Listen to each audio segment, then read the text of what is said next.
Jericho had shut its gates and was barred because of the children of Israel. None went out and none came in. The Lord said to Joshua, "See, I have given into your hand Jericho and its king, the mighty warriors.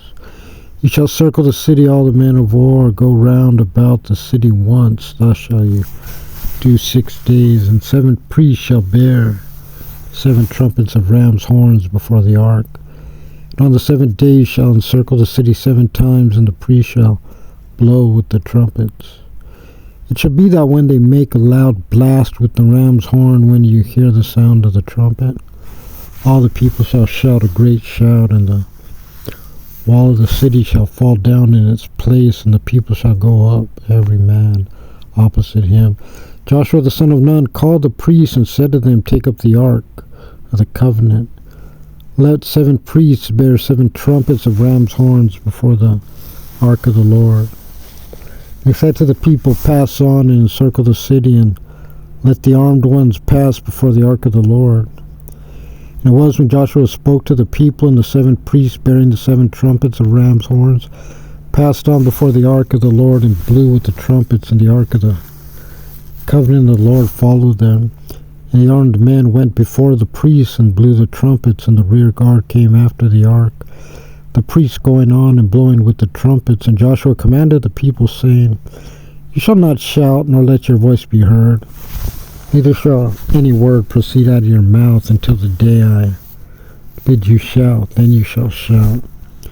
And he caused the ark of the Lord to circle the city, going about it once, and they came into the camp and lodged in the camp. And Joshua rose early in the morning. The priests took up the ark to the Lord. The 7 priests bearing the 7 trumpets of ram's horns before the ark of the Lord were going continuously, and they blew with the trumpets, and the armed men went before them. And the rear guard came after the ark of the Lord, the priests going on and blowing with the trumpets. And the 2nd day they circled the city once and returned to the camp. So they did 6 days.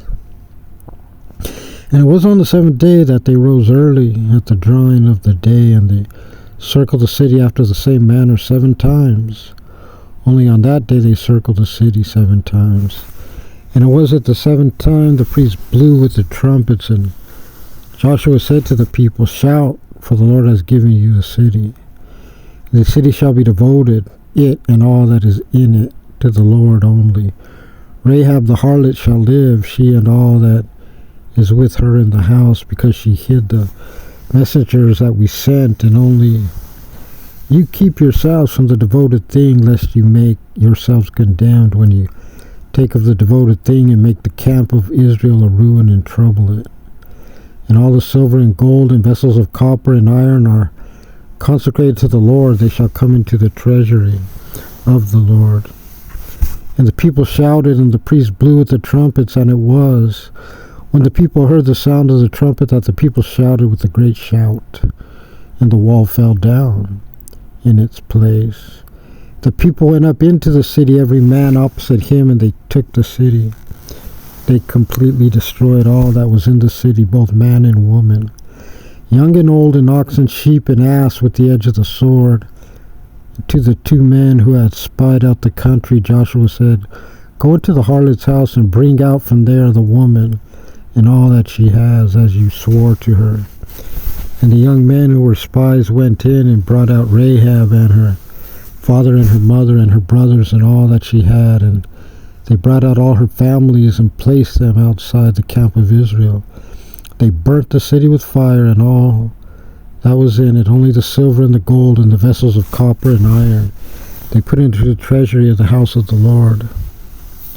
But Rahab the harlot and her father's household and all she had, Joshua saved alive, and she dwelt in the midst of Israel to this day, because she hid the messengers whom Joshua sent to spy out Jericho. Joshua adjured them at that time, saying, "Cursed be the man before the Lord that rises up and builds this city Jericho. With the loss of his firstborn shall he lay the foundation, and with the loss of his youngest son shall he set up its gates." So the Lord was with Joshua, and his fame was throughout the entire land.